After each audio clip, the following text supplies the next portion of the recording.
Oh man, guys, this one was a tough one. A really tough week one game as the Jaguars lose to the Commanders by a score of 28-22 in Washington. The Jaguars fall to 0-1.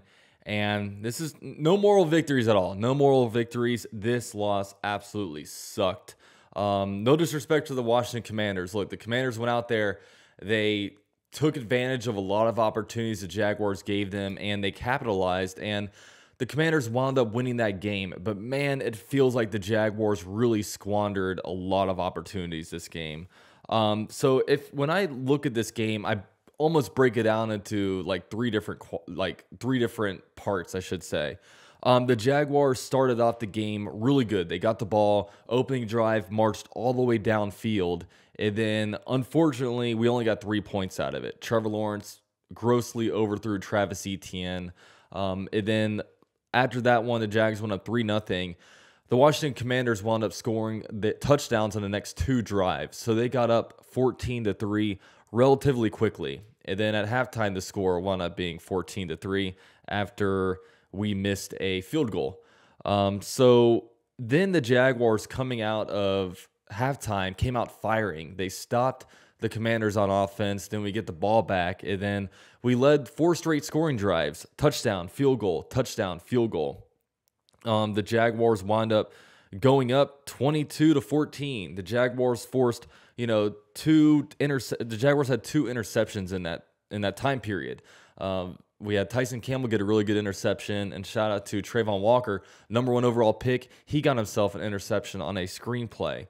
So at that point, the Jaguars were up 22-14 with 11:45 left in the game. The game was in control for the Jaguars. The Commanders wound up getting a very quick touchdown, deep ball on a Shaquille Griffin to Dotson. Dotson, incredible day by him on his debut. I'm sure a lot of fantasy people are going to be claiming him this week with all their fab money. But score a touchdown, then our offense stalled, and then the defense had another opportunity to stop them. But the defense, the thing about this one is at the end of the game, literally both the Jaguars defense had a chance to win the game, and the Jaguars offense had a chance to win the game. But the defense allowed a 90-yard touchdown drive, and then the offense just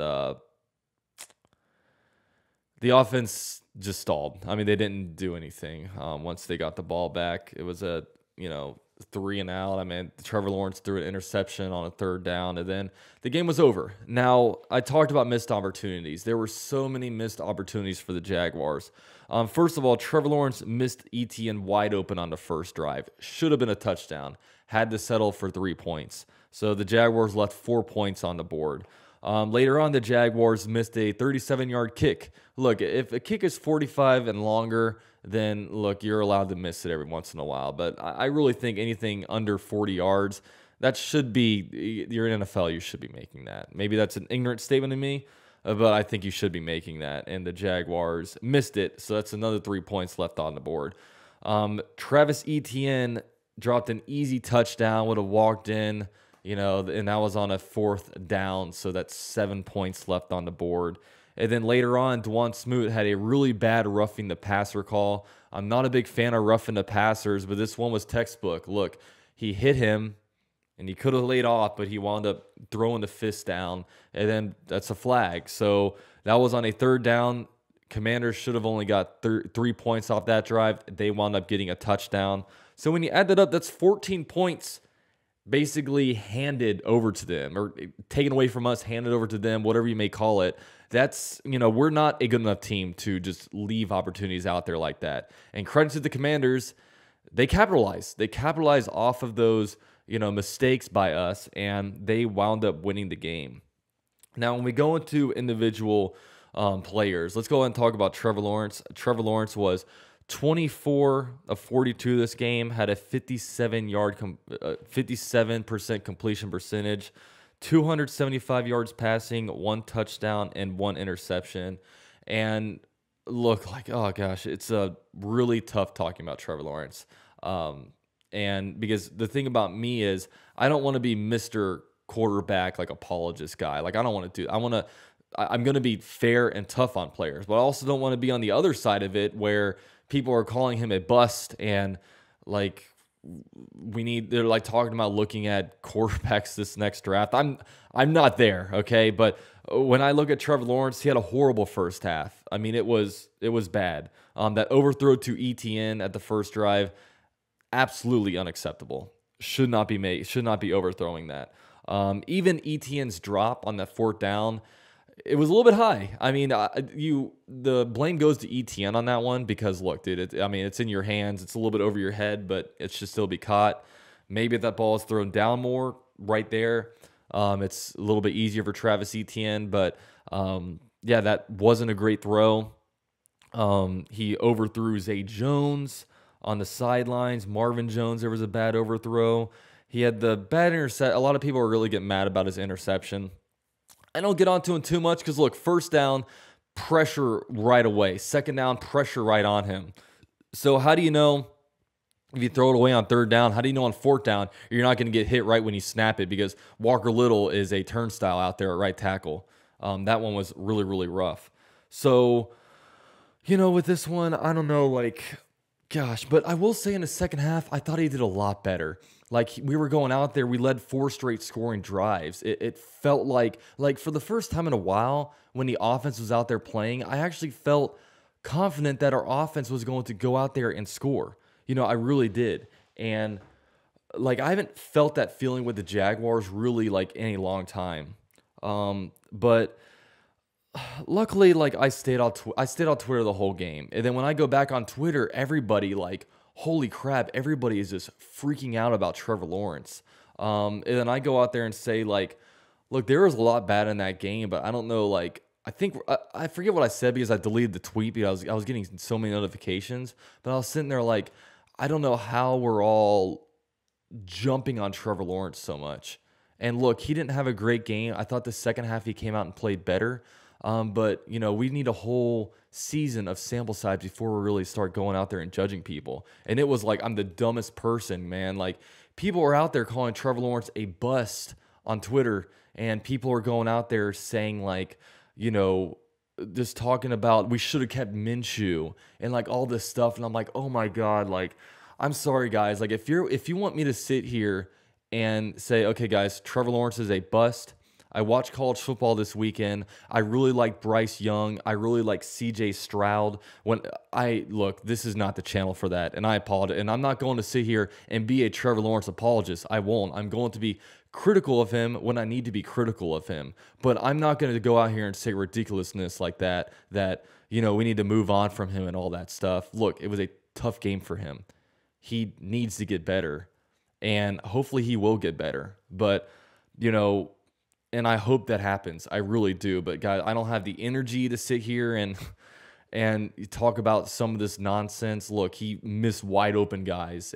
But I did think he came back better in the second half. I will say the offensive line was very annoying this game. If you compare quarterbacks, Carson Wentz was a lot cleaner than Trevor Lawrence during this game. So I don't know.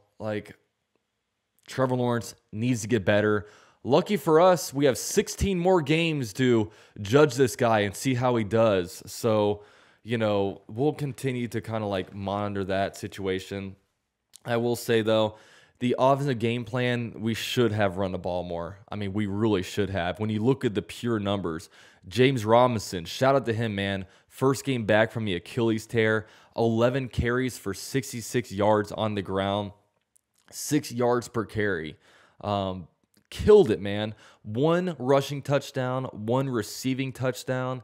He is that dude. I will say he did look a little bit slower. The long run he had kind of out to the right. You can tell, it looks like Etienne could probably run circles around him. However, James Robinson just has a knack for knowing exactly where to go, and he's just a really good just downhill runner. We're a lot better of a team with him.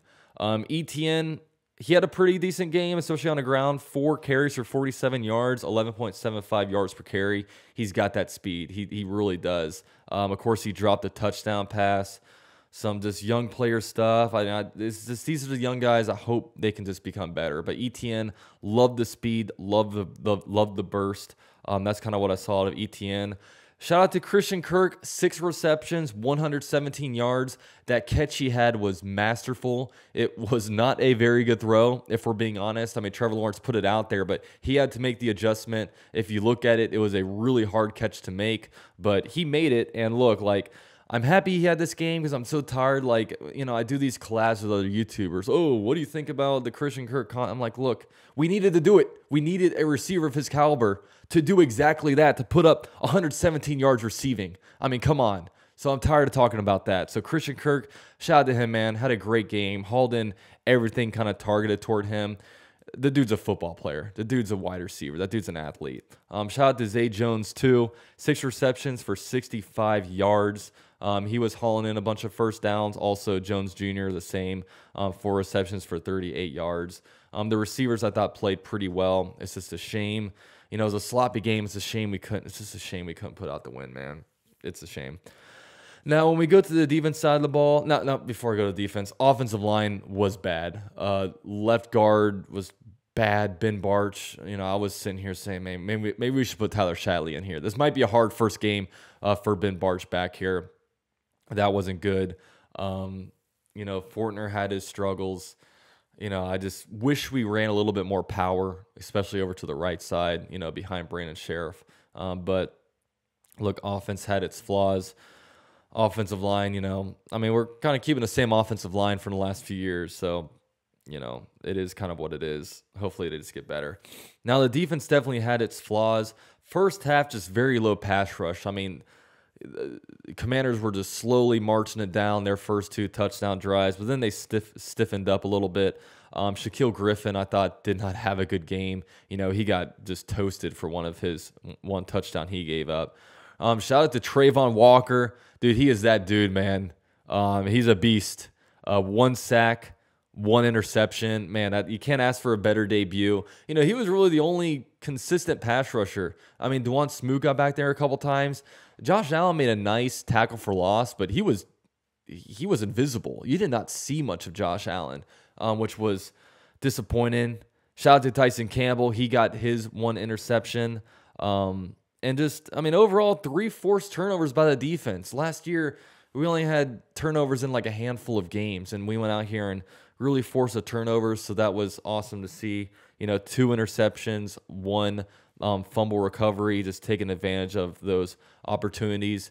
You know, I thought Devin Lloyd was definitely shaky. He needed to get his feet wet. I don't know if he got benched because I started seeing Chad Muma in there a little bit later, but that was to be expected. Like, I kind of said going into this game, I'm like, look, like, you know, he didn't play a lot in the training camp. He missed a lot of valuable snaps, and we saw it this game. You know, he was probably a step slow on a lot of stuff, and, you know, he just wasn't, you know, he wasn't as good as we wanted him to be. You know, now I thought one critical stat was just the Jaguars on 3rd down. 3 of 12 on 3rd down. You know, we had a lot of, I don't have the penalty numbers down here, but just a lot of bad penalties. I mean, we were shooting ourselves in the foot, whether it be like the intentional groundings, which a lot of them were just caused by, you know, a lot of those were caused by the lousy protection. You know, Trevor Lawrence would turn around and boom, there's a guy there. I'm trying to see if I can find, I'm on CBS right now. I do not see where the stat is for it, so I apologize. I don't have the exact penalties and yardage from that, but yeah, Jaguars had a handful of penalties, had some false starts. You know, we had some dumb penalties, like I said, the Dwan Smoot roughing the passer was bad. Jags were 3 of 12 on 3rd down. That's 25%. Washington was 7 for 10. That's 70%. Just bad in that category. Now, I will say, let's go ahead and, I mean, we can put some, I'm allowed to put some positives out there, right? Am I allowed to do that, or should this just be a purely negative video? Now, the Jaguars scored 22 points this game. Had this been in 2021, that would be the 2nd most points scored in a season. I know that's a low bar, but, you know, it's getting a little bit better. Jaguars also scored 19 unanswered points at one point and even took a lead. So yeah, that was nice to see. I mean, the Jags were down 14-3. You know, last year it felt like we would have just conceded and just fallen down and not gotten back up. But the Jaguars punched back. They got the lead. We just couldn't hold on to it, unfortunately. And man, that sucks, doesn't it? Really sucks. The Jaguars were +2 in a turnover margin. I think Jaguars were only positive in a turnover margin like twice last year. I tried to no 3 or 4 times I should say. I found this stat a few months ago. I was looking all over the internet, but I'm pretty sure it only happened like 3 or 4 times where there were actual times where the Jaguars were positive in the turnover category. So that was good. And another thing, like, I don't know about you guys, but in that second half, like the offense was like moving and like I felt confident in our offense. Like I felt good we were going to pick up first downs, that we were going to go in the right direction. Like I said, we came out in the second half, 4 straight scoring drives. I thought that was like pretty positive, but overall, I mean, it's a negative day. Look, like a lot of us, you know, we're not expecting playoffs at the Jaguars. We're sitting here like, oh, 7-10, 8-9. Maybe we get lucky and go 9-8 or something like that and sneak into the playoffs with an AFC South, you know, title berth. But no, the Jaguars, you know, they weren't able to beat Washington, and it's different. And there's no disrespect to Washington. Look, if the Jaguars fall short to the Chiefs or like the Bills or something, then it's like, okay, that's to be expected. But if we want to hit that, you know, semi-unreasonable win total we want to get to, like Washington's a team we have to beat. And unfortunately, the nasty streaks continue. 17 straight losses to NFC opponents. Still haven't won a away game since we closed down a Coliseum in Oakland. So just bad in those categories, but whatever. 16 more games left. Next week we host the Indianapolis Colts. So hopefully we get better that game. Yeah, just, I mean, let me know what your guys' thoughts are. Just, and make no mistake about it, no more old victories. Make no mistake about it, Trevor Lawrence needs to play better, but I'm not going to sit here and call him a bust. Like, come on, people. Let's get better. And also, be nicer to people on Twitter. Dude, I put that out there, and people were like, and the good thing about me is I have thick skin. Look, you can say whatever to me, and I'm going to be fine with it. But, guys, you never know what people are going through, okay? If people don't come at you personally, don't be just, like, saying just nasty things to them. Like, you know, you don't know what people are going through in their life. You don't know, like, if they're thick-skinned or thin-skinned. Luckily for me, you can say whatever to me, and it rolls off my back. But, you know, there are people out there that are maybe more sensitive than you think, and they might take your tweets more serious than you probably intend them to. So just be nice to people, okay? A little side rant, but, you know. But, yeah. Thank you guys for watching. Of course, go Jags, and I'll catch you guys in my next video. Peace. Okay, Jacksonville Jaguars, too much for your crew to handle. Keep it lit, and this is the #1 YouTube channel by UCF Jaguar. Yeah, we about to blast off. If you've been a fan, then this is the dopest platform. Yeah, never hold back. Gotta represent for the teal and black.